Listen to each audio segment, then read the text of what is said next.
nosotros como fundación tenemos como misión el preservar y el difundir el legado del Grupo de los 10. Todas las habitaciones de Casa de los 10 actualmente son talleres para artistas, que en este lugar encuentran un lugar seguro y un lugar tranquilo donde poder encontrar la inspiración, que era lo que buscaba este grupo en este lugar.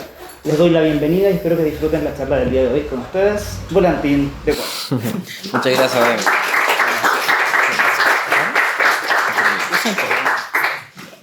Bueno, qué introducción la que hizo Daniel, ¿no? Para este espacio. Primero que todo, me gustaría agradecerles su presencia a todos. Hay algunas personas que conocemos, otras que queremos conocer. Y también darle las gracias al espacio de la Casa de los 10 por habernos invitado a esta charla, donde vamos a tocar a 3 escritores chilenos que son Eduardo Barrios, Augusto Dalmar y Pedro Prado. Y después los vamos a llevar un poco a lo que fue o lo que ya son en la historia de las letras nacionales. Pero bueno, quiero presentar a mi amigo, Andrei Taiba, escritor, difusor cultural, librero, jardinero, de todo un poco, ¿no? Maestro Chasquilla. Maestro Chasquilla, de todo. ¿Cómo estás, Andrei? Bien, ¿y tú? Bien, aquí está. Bueno, yo voy a presentar a don Elías Sorias, poeta, cocinero, difusor cultural y un gran amigo. Presentar también a nuestro grupo, que está Felipe Ruz, nuestro editor, y a Francisca Rivas, quien lleva las redes sociales, y un aplauso para ellos también, por favor, que son quienes mueven todo. Así que bueno, vamos a comenzar con Eduardo Barrios. Primero una pequeña introducción de la Casa de los 10, después Eduardo Barrios, que lo va a tocar en general Elías, después Augusto Dalmar, que lo tocaré yo, y en conjunto a Pedro Prado. Así que damos inicio. Bueno, como habló Daniel, los 10, grupo de difusores culturales, artistas, pintores, músicos, fotógrafos también había. Había un fotógrafo bastante joven que falleció joven. Que fue uno de los primeros fotógrafos. Claro, uno de los primeros fotógrafos chilenos. Dentro de ellos, muchos premios nacionales, como los 3 que vamos a ver hoy, los 3 premios nacionales de literatura. El primer premio nacional de literatura, Augusto Dalmar. Dos premios nacionales de música también tenían. O sea, era una cofradía de gente aquí que la casa se les ofreció de manera... Como resguardo, ¿no? Como resguardo, claro. Ellos se juntan en la casa, muy poco por lo que se sabe. Claro, hay muy poca información fidedigna de todo el grupo, incluso de esta especie de movimiento que fueron generando, porque ellos tampoco se tomaban muy en serio, ¿no? Ellos crean el grupo y ellos siempre fueron satíricos y todo. Se supone que nunca fueron 10 también. Claro. Eran como 13 o 14 personas. Pero bueno, para darle inicio vamos a citar una cita de Pedro Prado. Los 10 no forman ni una secta, ni una institución, ni una sociedad.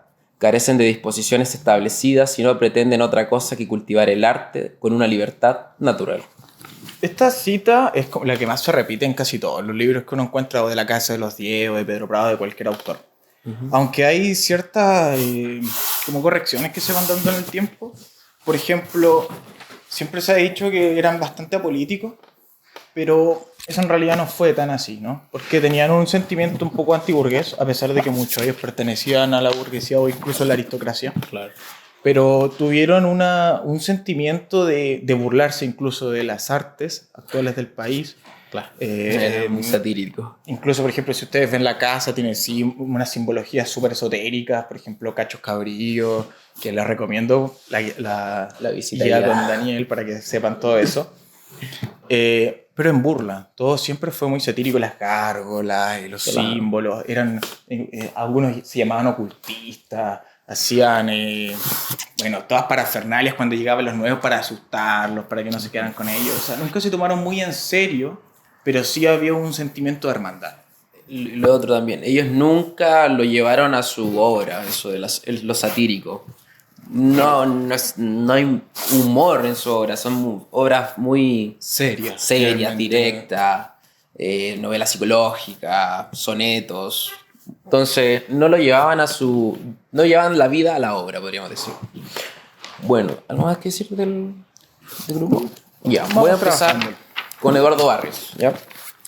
Cuentista, dramaturgo, comerciante, minero, cadete, atleta en el circo, inspector de universidad, vendedor ambulante, agricultor, expedicionario, boletero, oficinista, traficante, administrador, traductor, periodista, crítico teatral y taquígrafo. Algo hizo el hombre. Algo hizo el hombre. Algo hizo el hombre. Bueno, él nace en una familia bastante burguesa en el 25 de octubre de 1884.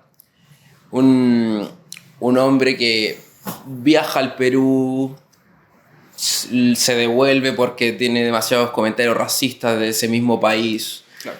Llega a Chile, se inscribe en la escuela militar, a la cual deja.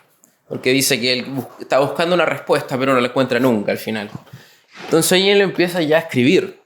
Tenía ciertos familiares de ascendencia, él era descendiente de algunos familiares peruanos. La mamá es peruana. Entonces, el haber llegado a Perú y haber sentido el racismo, igual entenderán que en esos años políticamente no nos llevaba muy bien.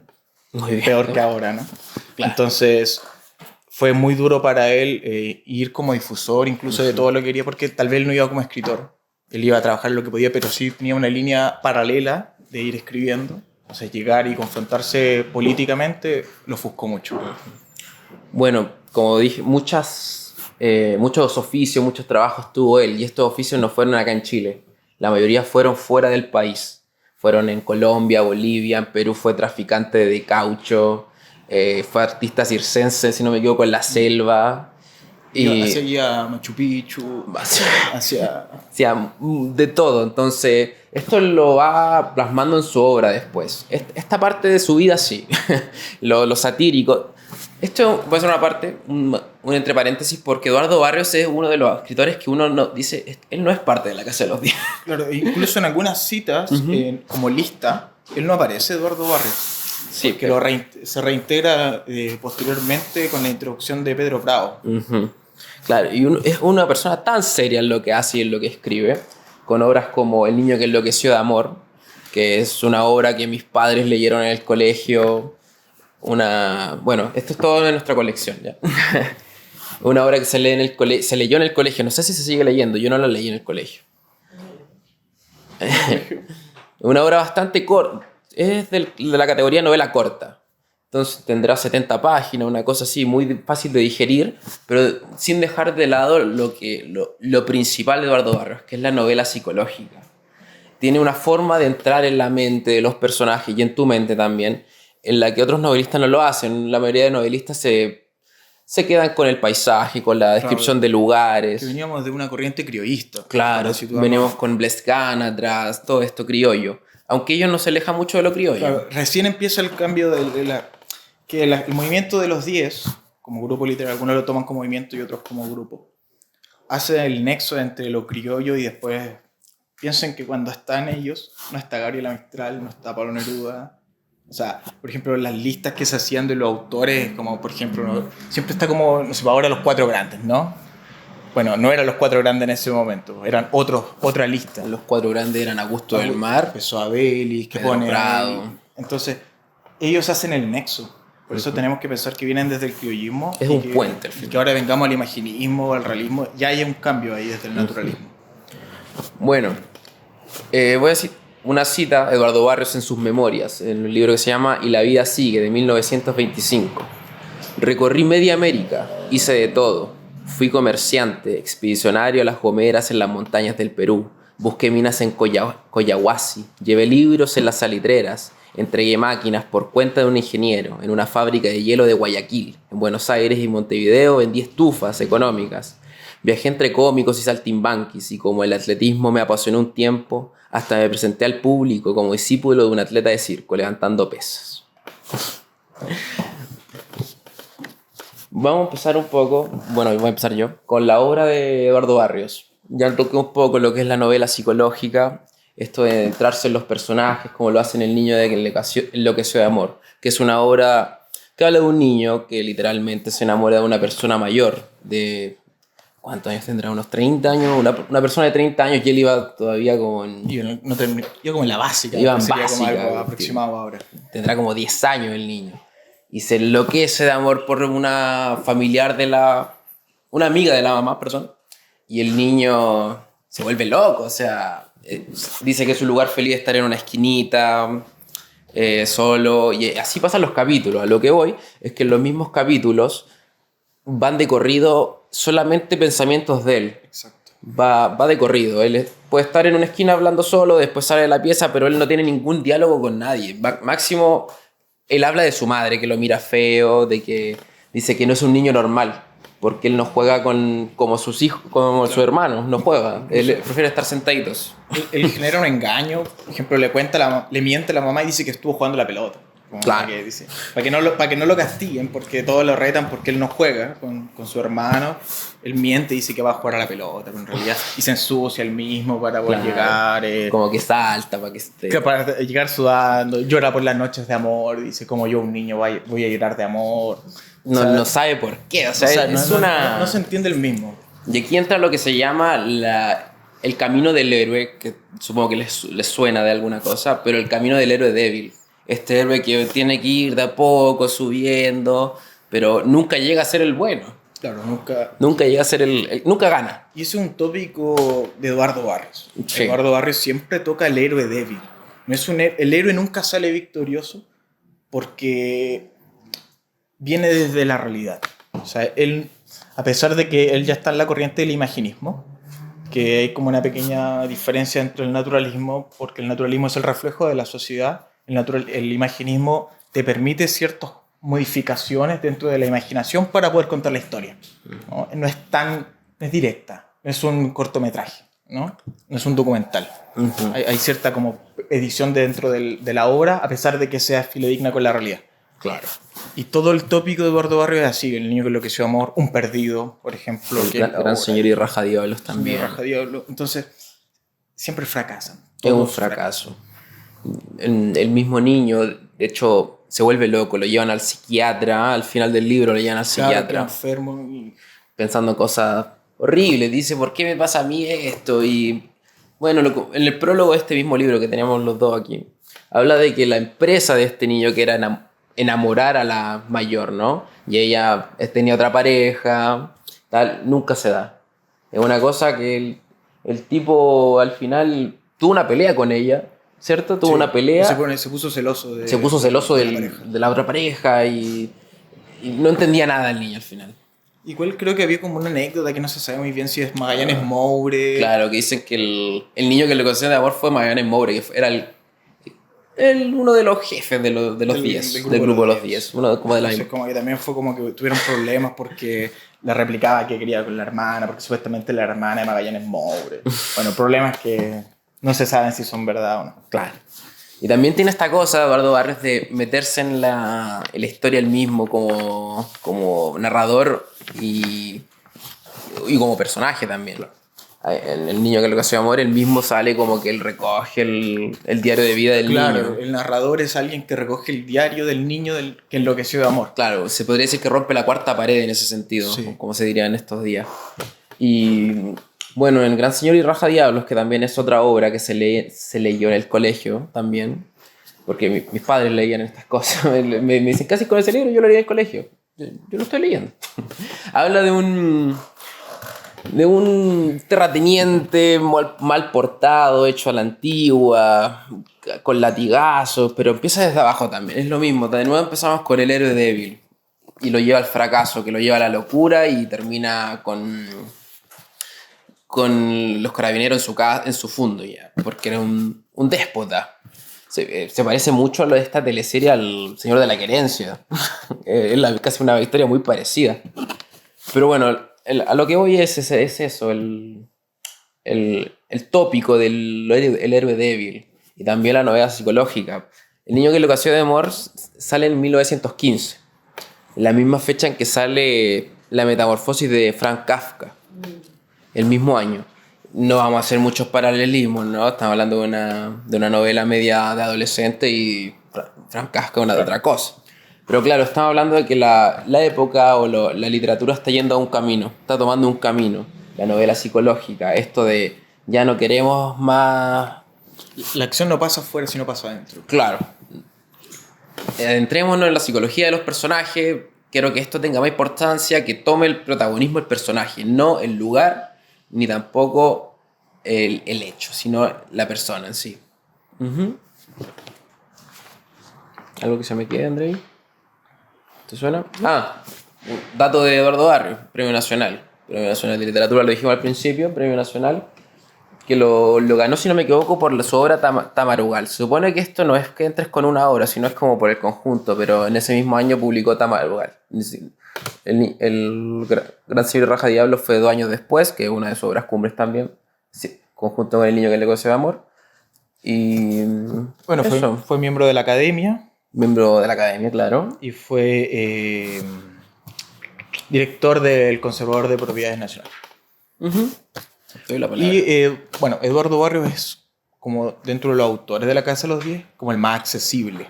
Claro. Es bastante más ameno, ¿no? O sea, es más novela, más psicológica, igual súper lineal. No intenta hablar simplemente del personaje. Uh-huh. No intenta renovar más que en el aspecto del imaginismo, que su renovación es centrada en el imaginismo. Uh-huh. Y ir alejándonos del criollo del naturalismo. Claro. Eso yo creo que sería una entrada mucho más simple a La Casa de los 10 si uno quiere como empezar a estudiar. Claro, y sobre todo con El niño que le conoce de amor. Claro. Como dijimos, una muy digerible, 70 páginas te la han recorrido y te deja pensando. O sea, aparte que también tiene otras imágenes, ocupa mitos, dentro del mismo libro ocupa mitos.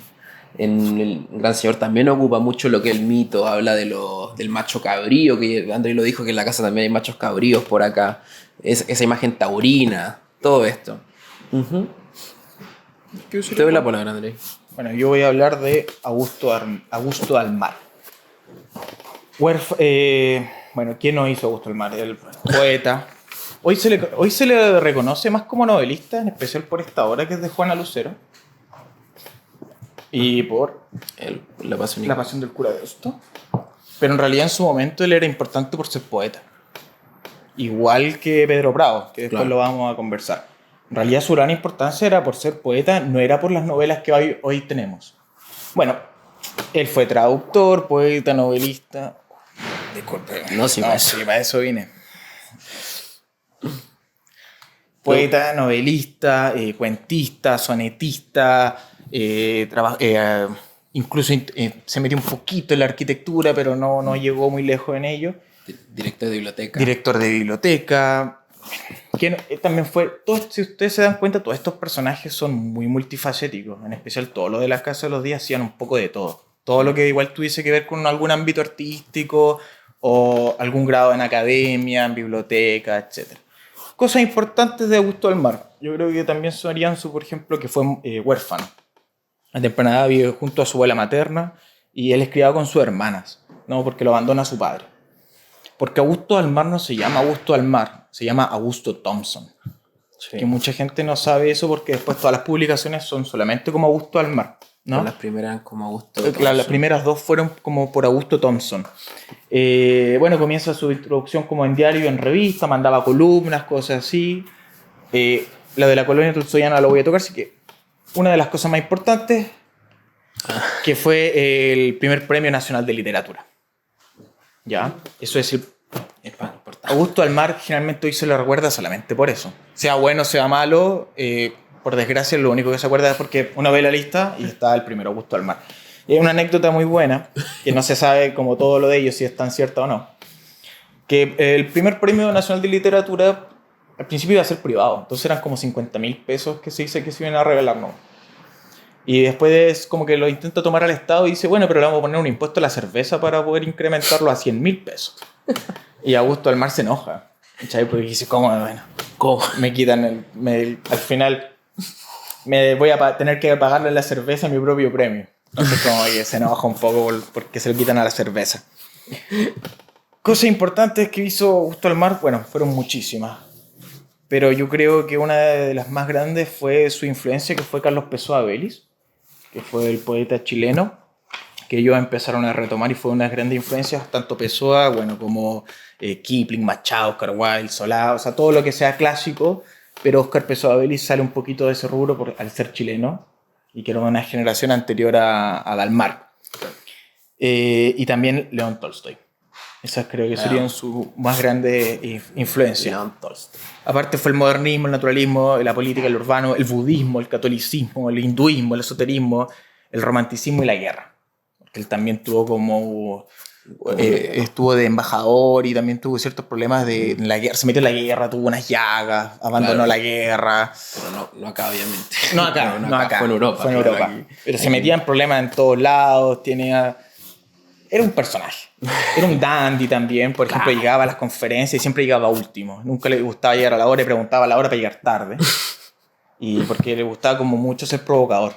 Le gustaba mucho llegar tarde, le gustaba mucho figurar con los jóvenes. Y los jóvenes, como a todos lo obligaban a leer Juana Lucero, le pedían que leyera Juana Lucero. No sé, bueno, leía Juana Lucero. Y voy a hablar al tiro de su obra. Su obra más importante, como dije, es Juana Lucero y La Pasión del Cura Deusto.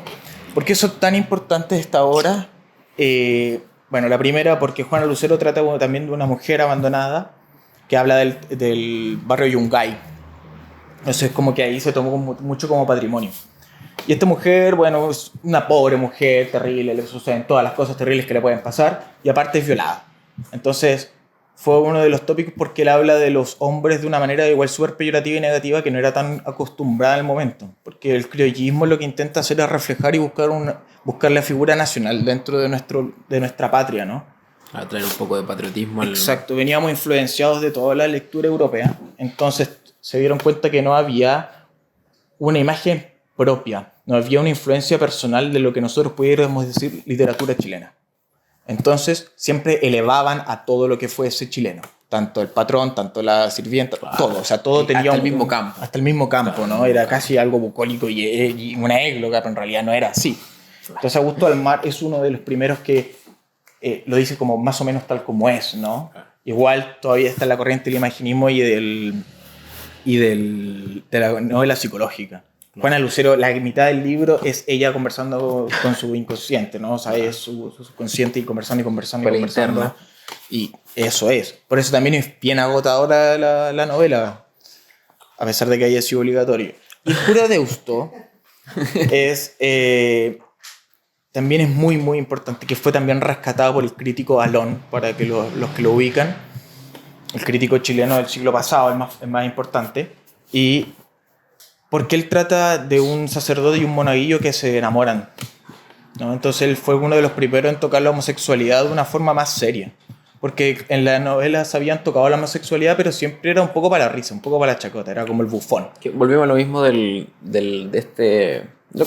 criollismo. Claro. Antes se reía mucho de eso, entonces llega Augusto Almar con estas dos obras que rompen los estereotipos, te trae, como tú me dijiste, a un cura y es que creo que ni siquiera es mayor de edad. Y no, pues menor de edad. Es menor de edad, se enamoran y tal. Y Juana Lucero, si no me equivoco, también hay episodios en que es prostituta. Se intenta, casi va a la prostitución, pero como que hay un juego ahí como que queda medio bajo la mesa. Uh-huh. No se podría corroborar, pero sí, por ejemplo, lo que sucede es la violación y bueno, y ella está en torno a prostitutas también. Bueno, y también habla del machismo de esa época, Juana Lucero. No, por ejemplo, hay una escena donde está la pareja, el esposo y la esposa, y el esposo le toca una teta a Juana Lucero, y ella, claro, se enoja, como dice que está esperando que algo suceda, y la esposa le dice, qué chistoso este tipo. Bueno, cosas que él hace nomás, y la dejan y sucede y pasa el capítulo y no sucede absolutamente nada, o sea, como que uno está esperando una resolución,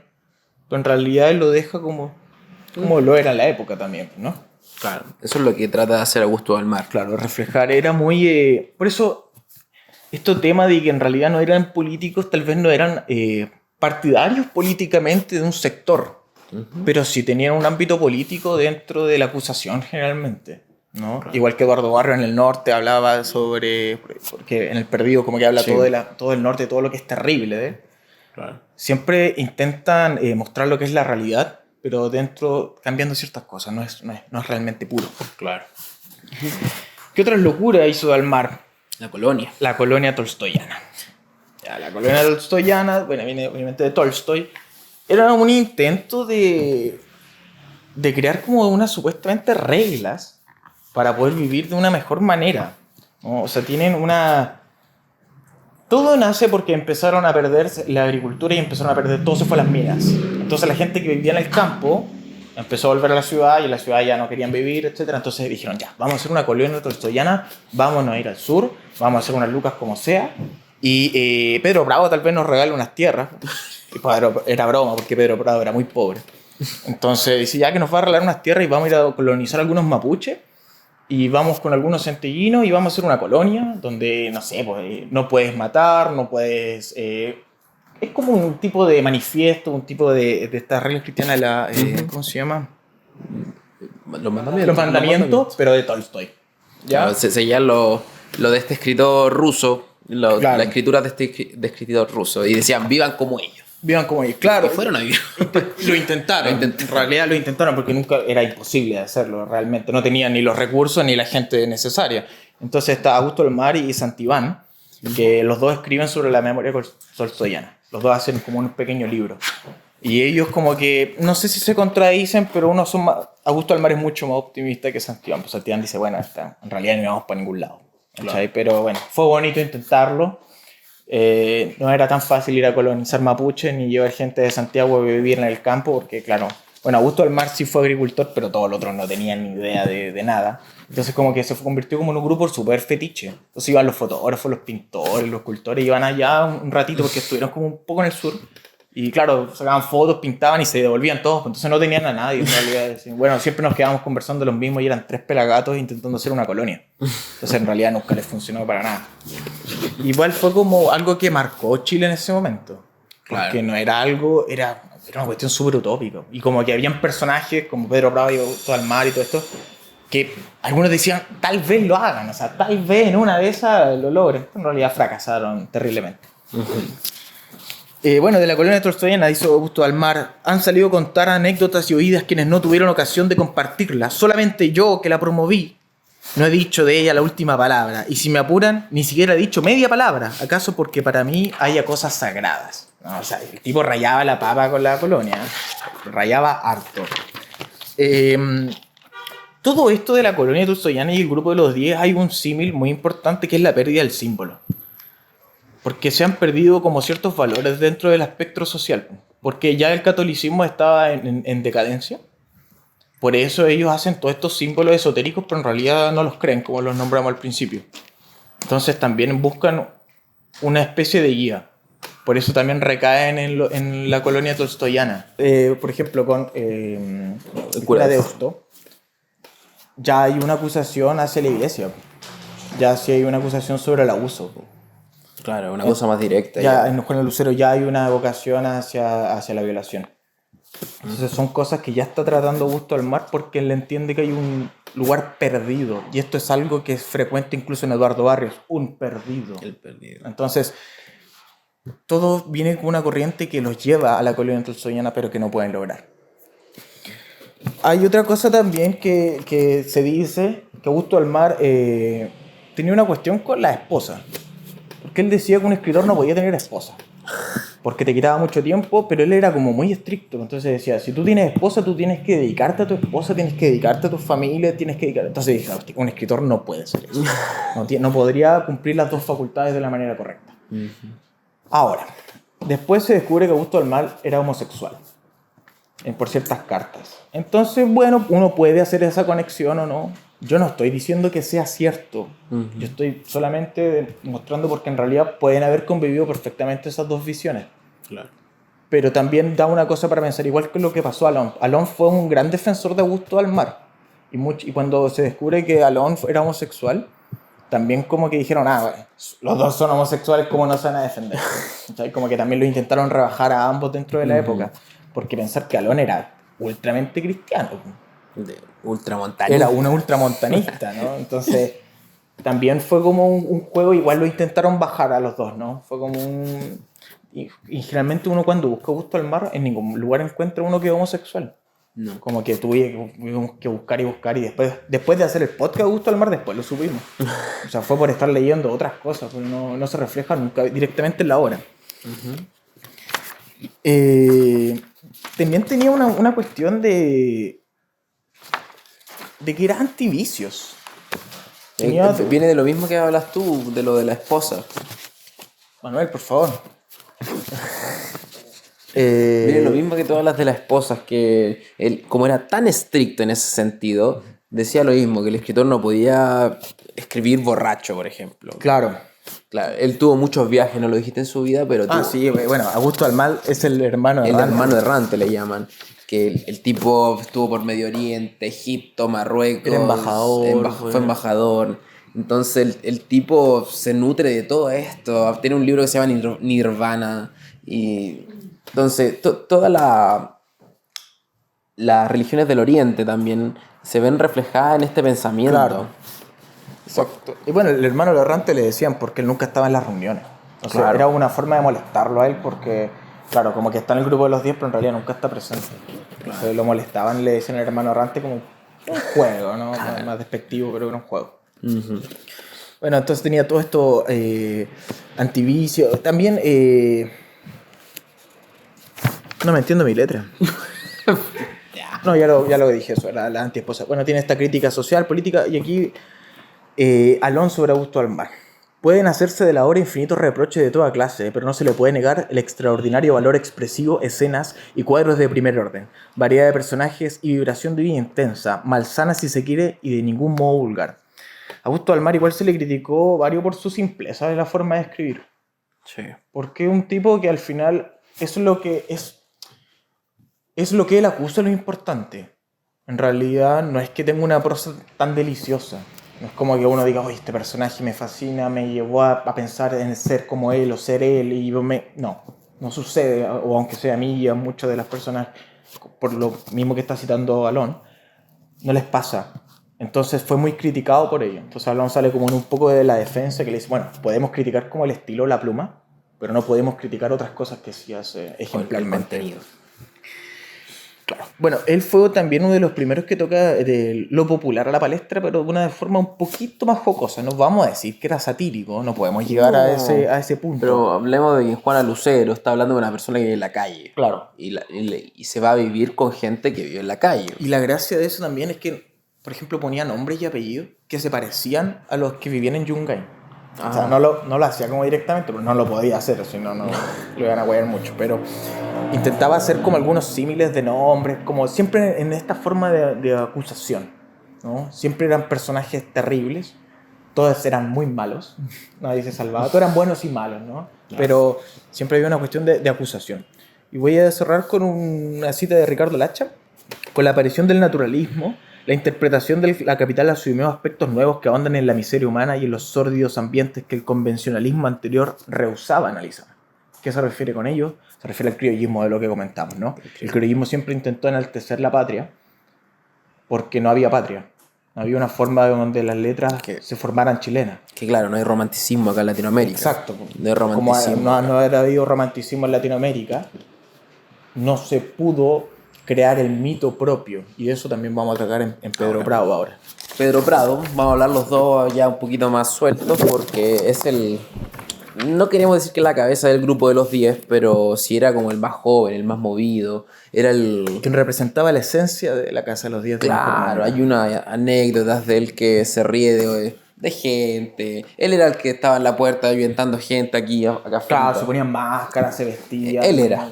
Imagínense, tú entrabas y habían 10 personas disfrazadas con velas, haciendo rituales, que en realidad no creían absolutamente nada, pero ahí estaban dando jugo porque tienen toda esta cuestión de burlarse de las viejas, burlarse de los burgueses, burlarse de absolutamente todo, incluso de ellos mismos. Sí.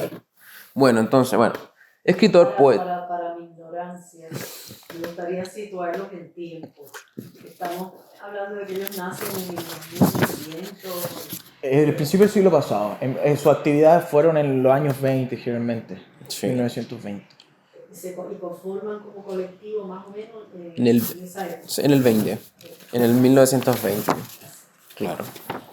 Bueno, escritor, poeta, pintor, cuentista, ensayista, novelista, agricultor, director del Museo Nacional de Bellas Artes, presidente de la SECH y arquitecto. Él estuvo trabajando primero con la embajada, ¿no? ¿Con qué embajada fue que estuvo de arquitecto? Claro, hizo 2 proyectos como arquitecto. Uno fue terminar la embajada de Estados Unidos, la antigua, no la nueva, que si no me equivoco está por acá, si no me equivoco. Que él la termina, que fue un proyecto de otro integrante de los 10, que es el fotógrafo que les nombramos, no me acuerdo su nombre, perdón. Pero él murió joven, tenía ese proyecto en mente y Prado lo termina. Bueno, Julio Bertrand Vidal. Julio Bertrand. que era un fotógrafo también. Que fue el primer fotógrafo. Incluso si ustedes ven la primera columna de Claro, los capiteles que están acá en el camino. hay uno que está como mirando por algo. Ya, él está mirando a la torre, que él también la hizo, fue su Que tenían proyecto. un fetiche terrible con las torres que no vamos a tocar ahora porque es muy extenso, pero tenían un fetiche.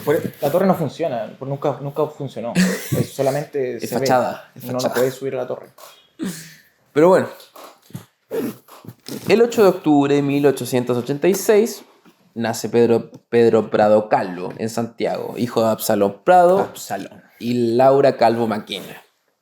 Bueno, nace en cuna de oro, que se dice. Claro, nace en cuna de oro, nace en una muy buena En familia. una muy buena familia, aunque después él tuvo problemas Claro, de es que dinero. su familia quiebra. Su padre creo que Ya. quiebra y después, bueno, él sufre. Hay algunas anécdotas que me dijeron que no contara porque no puedo dar fuentes, pero que él le pedía plata a todo lo de la casa los días. Pedro Bravo le iba a pedir plata para poder financiar sus cosas. O sea, andaba pidiendo plata. Me Bueno. dijeron que no lo dijera, pero... En 1916, el 2 de julio, Prado lee un manifiesto, como se podría decir el manifiesto de los surrealistas de Bretón, de la Mandrágora, como de un movimiento. Todos los que hicieron vanguardia como que se intentaban afirmar de un manifiesto, ¿no? Claro, donde se supone que están sus razones, todo esto, ¿no? Que se llama Somera Iniciación al Gelse. Qué bueno.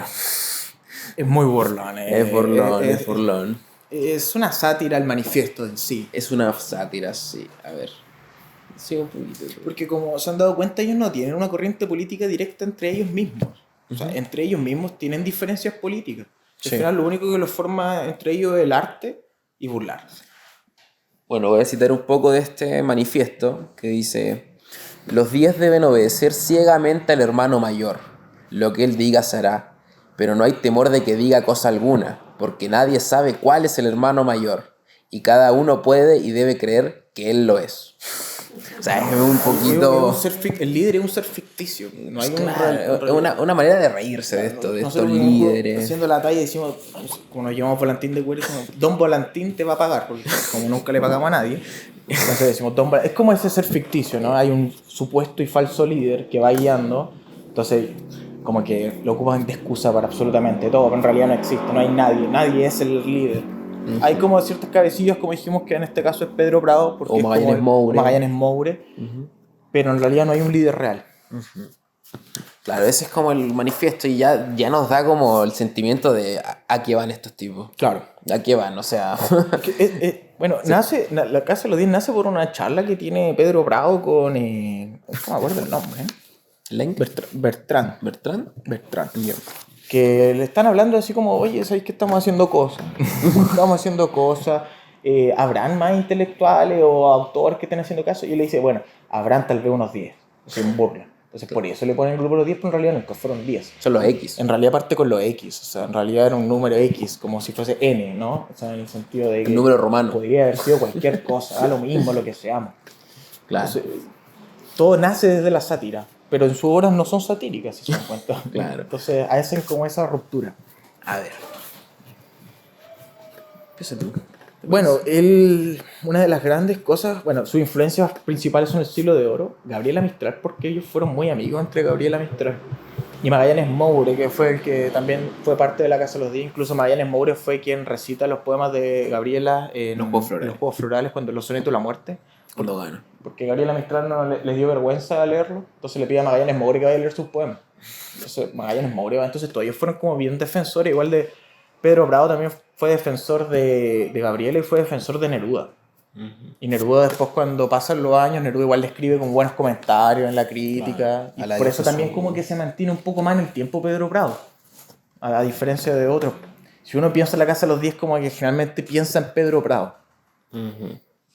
Decimos que es la imagen y a la vez como el líder.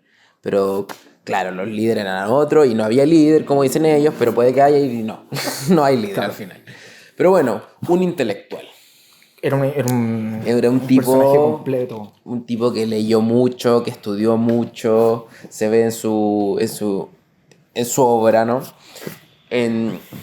Una cosa graciosa de la Casa de los 10 es que ellos se creían mejor que los demás. Decían, nosotros somos intelectuales, somos escritores, entonces somos mejor que los demás y lo demuestran de alguna manera. Y hay una anécdota, que la voy a decir de una que se dice, que ellos inventan un escritor.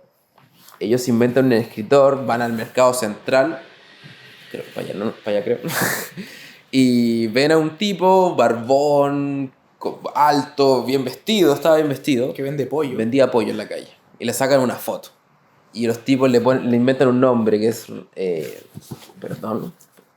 Que se me olvide el nombre. Era un tipo que tenía barba nomás. Cares y Roshan. El tipo mandan sus libros, llegan, Claro, le inventan poemas, sonetos. Que ellos ocuparon todos los sonetos y poemas malos que ellos tenían, que no publicaron, los reunieron en un libro. Y le pusieron el título y la foto. Sí. Y el nacimiento, ¿de dónde? ¿Te acuerdas de dónde? Bengalí, parece. Póngale que era bengalí, o sea, de un país. Un país, claro, y todos decían, wow. Ah, es increíble. Sí, no. Y ellos mismos empezaron a hacer críticas sobre Pero es que lo otro gracioso también es que en las portadas de los libros dice traducido por tal persona. por Juanito Pérez. O sea, no existía el traductor tampoco. Tampoco existía el traductor. Lo único en que se equivocaron es que no cambiaron el código postal. Salía en Chile. Entonces las cartas llegaban acá. Las cartas entonces cuando tú le querías hablar al autor, las cartas llegaban acá y nadie se daba cuenta. Y ellos hicieron críticas así como, no sé, era bengalí. Entonces, oye, ¿sabes qué? La cita como típica detrás del librito. Parece ser que en verdad es un honor haber nacido en el país que él nació, porque es una flor de la poesía. Y todo así. Criticaba a cada uno, le hacía una columna en el diario. Las cartas llegaban Las acá cartas llegaban acá. y querían... Entrevistarlo, saber más del querían autor. entrevistarlo y llevarlo al premio Nobel. Claro, lo Querían postular al premio Nobel. Entonces ya Prado dijo, Ya, vamos a fue destaparlo, demasiado. Y lo dijeron en un diario que era todo inventado. Y la cuestión. Incluso el crítico que cité anterior, Calón, fue el crítico del siglo pasado, que es como el descubridor de Pablo Neruda, de Marta Brunet, ¿no? Él se la tragó. Entonces él escribe, creo que le escribe en el Mercurio. Sí, le hace una reseña. Entonces le hace una reseña en el Mercurio. Entonces todo fue como un desbarataje a la crítica literaria. O sea, en realidad estos buenos no saben qué están hablando, pero están ahí. ¿Y por qué están ahí? Como agregando este tema, para lo que se creó también toda esta literatura falsa, por así decirlo, era como para apoyarse en la burguesía. Claro, Como claro. que ellos crean cosas sin sentido prácticamente. Y los burgueses que hoy es una maravilla. Entonces, que crear algo para que la gente con sentido le encuentre sentido a los sin sentido es como la burla. Es la burla a de la crítica. generación. Sí, claro. Exactamente. Claro. De la burguesía. Es una cosa, anexando lo que dijimos anteriormente, que ellos se creían superiores a los demás, pero también querían dejar en la palestra a los demás que no sabían nada, por así decirlo. Bueno, ya, vamos a Sigamos. la hora. Bueno, una cosa que no sé si comentaste, que él era, bueno, aparte de pintor, era ilustrador. Él hizo sus grabados. Por ejemplo, su más grande obra... Alcino. Alcino, que tenemos varias ediciones por ahí. Y bueno, un paréntesis. Estos libros son nuestros, véanlos todos. Y hay algunos a la venta que son de los autores que estamos hablando, que es de un librero que no pudo venir, pero no prestó sus libros. Se cerró Él pensando. hace la ilustración a Claro. sus propios libros, a sus propios grabados. Inclusive se ocuparon algunos, pues, como dije que él era defensor de Neruda y tenían toda una conexión, por algunos libros posteriores de Neruda se ocuparon algunas ilustraciones de Alcina. Claro. O sea, perdón, de Pedro Prado. De Pedro Prado. Anexando esto que acabas de decir, que también hacía eso, él fue una de las primeras personas también que musicalizó sus poemas. Claro, con Uno de los músicos de la Casa de los 10, él musicaliza. Con Alfonso Lenk. Alfonso Lenk, él musicaliza los poemas de Alcino, que es un poema, ¿cómo se llama? ¿Poema largo? un poema, es una Prosa, no me acuerdo.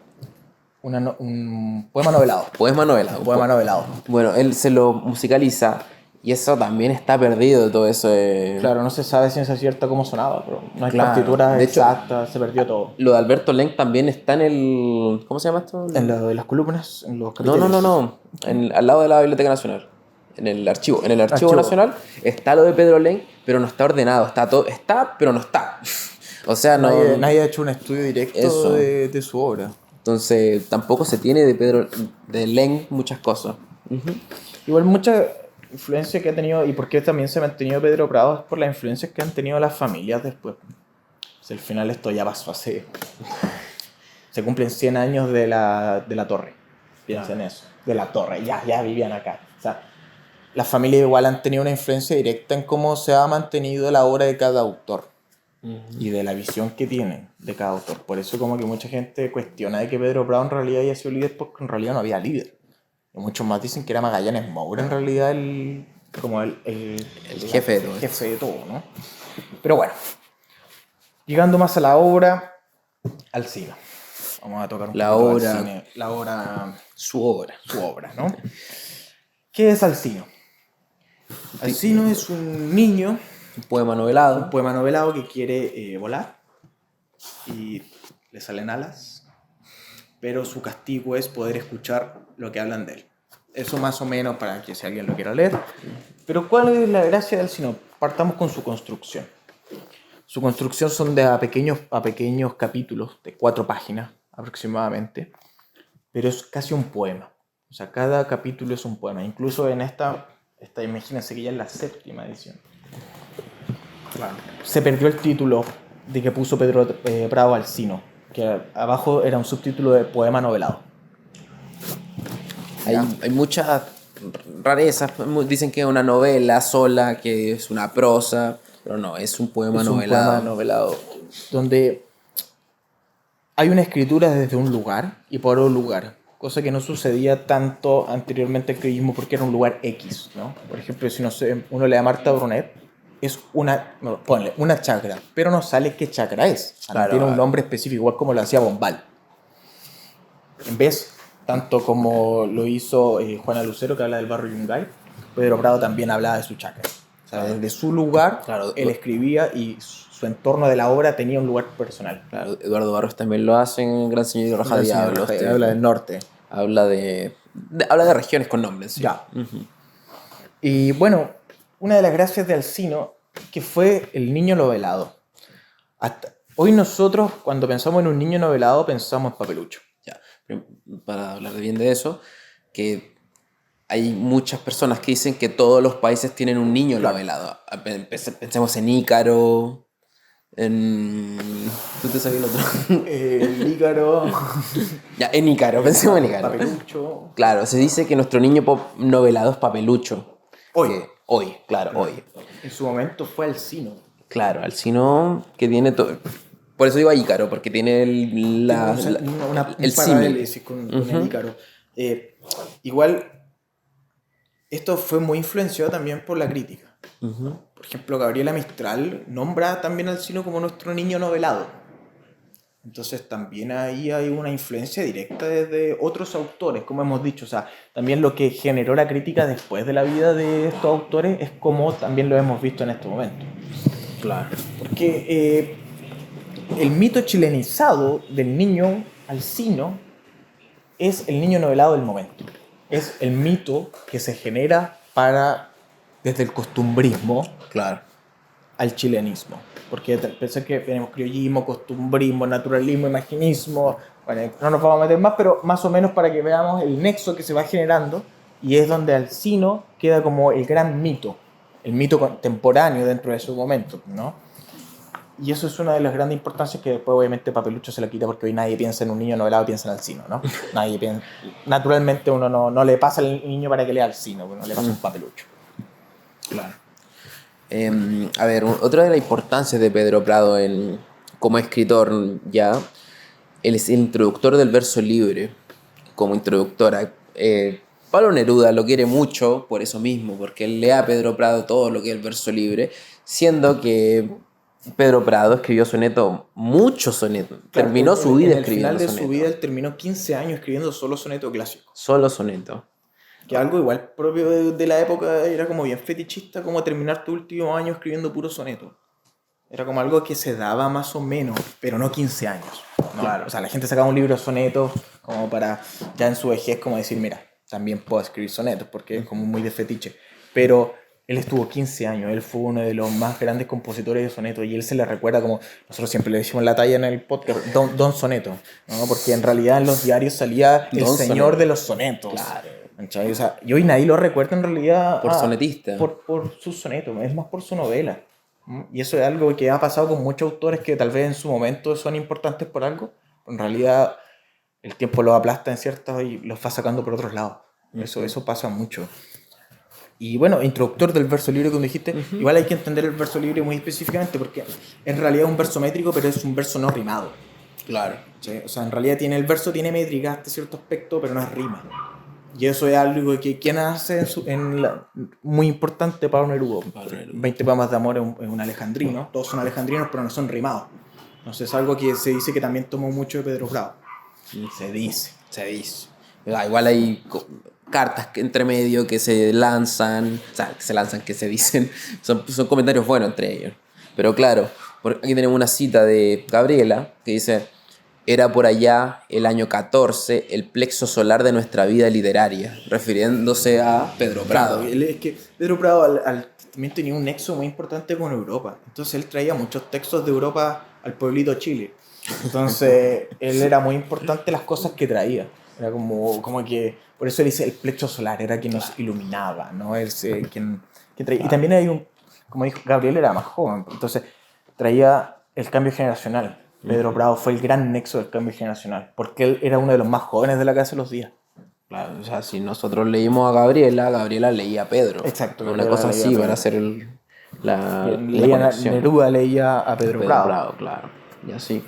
Bueno, tengo aquí una cita de Alcino, no es de Alcino, es de la historia de cómo se hizo Alcino, que habla, dice,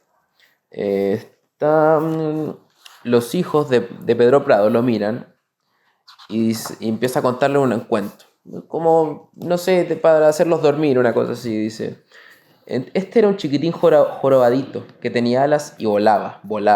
Entonces, papá, ¿los niños pueden volar? Sí, hijo, y los hombres también, pero hay que tener alas para eso. A veces, quizás. Y después los niños siguen preguntando, le van preguntando, oye, pero ¿qué onda? ¿Qué le pasó a este niño? Y la cosa.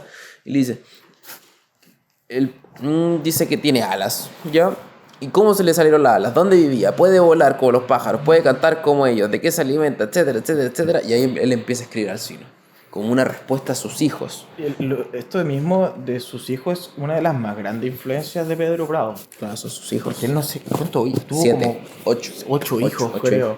No era malo. Entonces, por ejemplo, el prólogo de Alcino es Adriana, se lo dedica a Adriana, ¿no? Que era la esposa, ¿no? Te consagro Alcino. Antes no tuve nada digno de ti. Lo dedico también a nuestro hijo Pedro y a sus 7 hermanos menores. Y perdona si aún no le ofrezco a esta vieja casa de adobes, a los árboles silenciosos que le circundan y a la torre que celebra sobre las bodegas abandonadas. Chacra Santa Laura, septiembre de 1920. Entonces, bueno, ahí apareció la torre, ya, pero la torre la querían hacer en toda la chacra. Por eso al final la terminaron haciendo acá. Y la querían hacer como algo más importante, pero después dijeron, oye, ¿sabes que nadie está acá en esta casa? Porque todos viajamos todo el rato, porque todos eran o embajadores o tenían trabajo en otros lados. Entonces, bueno, Eduardo Barrios nunca estuvo acá. Claro. ¿Para qué íbamos a hacer una torre? Entonces la dejaron como imagen, nomás en realidad no tiene ninguna función la fachada. No se puede subir, no se puede hacer nada. Pero ahí está la torre. Defensor de Neruda. Bueno, y él fue, como dijimos, ilustrador, se me olvidó un datito. Él fue discípulo de Pedro Lira. Ah, claro, como pintor. Como pintor de Pedro Lira, fue discípulo. Entonces también ahí ya estamos hablando de que Pedro Lira es un pintor chileno que le llaman el pilar de los pintores acá en Chile. Claro, fue el más importante. Claro, y en técnica, bueno. Bueno, volviendo a lo que dijimos, verso libre, sonetista, poema novelado, novela, está el juez rural, verso libre. Hay una frase de Roque Esteban Escarpa que nos gustaría citar, que dice: Pedro Prado ha sabido renovar su poesía partiendo del único principio justo. La poesía es la expresión de un alma que vive en el mundo, y en el alma hay que trabajar para que la forma sea perfecta y original. Por eso es un poeta en plena superación, cuando muchos de generaciones posteriores solo repiten y se repiten. Citado en Arregada y Goldsack, página 93-94. Perfecto, sensacional. Buenas noches. Bueno, para terminar con Pedro Prado, hay que quedarse con eso. El tipo era un intelectual, le gustaba reírse de la gente, pero no lo demostraba en su obra. Bueno, pongo el juez rural, sí. El juez rural habla de su segunda gran obra. Sí, el juez rural habla de un juez que era un poquito... Le fallaba un poco, ¿no? Que le gustaba el bebercio. El bebercio, un poquito la buena vida. Pero bueno, vivía en un pueblito del sur, entonces a nadie le importaba. A nadie le importaba que fuese terrible. Claro. Vamos a empezar con el cierre ya. Estos escritores en la Casa de los 10 y las Letras. Bueno. Nos faltan escritores, por si acaso. En la Casa de los 10 había más escritores. Está Magallanes Moure. Alberto Reed. Y el crítico Armando Donoso, que fue esposo de María Monbel. María Monbel, poetisa chilena también. Entonces, entender que esto no solo... Nosotros estamos haciendo así como un pequeño paréntesis dentro de la obra, dentro de ciertos autores, ¿no? O sea, hay más, mucho más. Sí. Y nosotros lo que más manejamos literatura, por eso nos quisimos hablar con estos 3 autores que ya lo habíamos trabajado en el podcast. Entonces, queríamos dar esta pequeña migaja para que los que estén interesados tengan una introducción más simple y más sencilla. Sí. Porque en realidad hay mucha información de ellos que o es un libro, es un testamento, o no hay. O hay cosas que no hay, o hay cosas que nosotros hemos rescatando de varios libros. Prólogos. Nosotros cuando hicimos Gusto del Mar, que fue hace 7 meses, nosotros no sabíamos muy bien quién era Pedro Prado. Entonces después nos salía hasta en la sopa Pedro Prado, después de conocerlo, porque pasa así, ¿no? O sea, cuando uno conoce a un autor, empieza a saber su obra cuando va a la librería, cuando va a cualquier lado, ¿no? Entonces, invitar a reconocer a estos autores, a estos artistas. Claro, escritores que ya se están dejando fuera. Como digo, yo no leí en el colegio El niño que enloqueció de amor o Gran Señor y Raja Diablo. Porque obviamente las generaciones van cambiando. Como dijimos, el niño mitificado ya no es Alcino, es Papelucho. Y es normal que cambien las cosas. Incluso, por ejemplo, Dalmar hizo un libro que se llamaba como Los 21 autores, que eran como pilares fundamentales de la literatura. Y no había nadie que nosotros conociéramos. O sea, no había nadie, porque eran autores... Bueno, estaba Blest Gana, que es como el que hoy se reconoce más. Pero eran autores que ya habían sobrepasado todo el tiempo. Creo que su más gran influencia que ha caído ahora es Pessoa Belli, que es como el que se está tratando de recuperar. Pero bueno, eso, un poquito de lo que nuestro conocimiento. Muchas gracias. Invitar a seguir a la Casa de los 10. Eso, la Casa de los 10 siempre se está moviendo con cosas. La visita guiada por Daniel es muy buena también. Nosotros lo conocimos por eso. Por eso lo conocimos. Así que eso. Nos vamos. Bueno, lo invitamos a... Si quieren ahí comprar algún librito... No es para nosotros, por si acaso, pero las trajimos de muestra para que los vean. Y también, obviamente, saquen estos libros con cuidado y vean, los ojeen, sáquenle fotos por si quieren algo, porque hay ediciones igual que son... Están medias rotas, pero bueno. Y eso, los invitamos también a la Copa de Honor afuera y que conversemos, disfrutemos. Nos vamos a hacer unas preguntas tal vez directamente aquí, para no tampoco dar tanto la lata. Pero eso, muchas gracias por haber venido.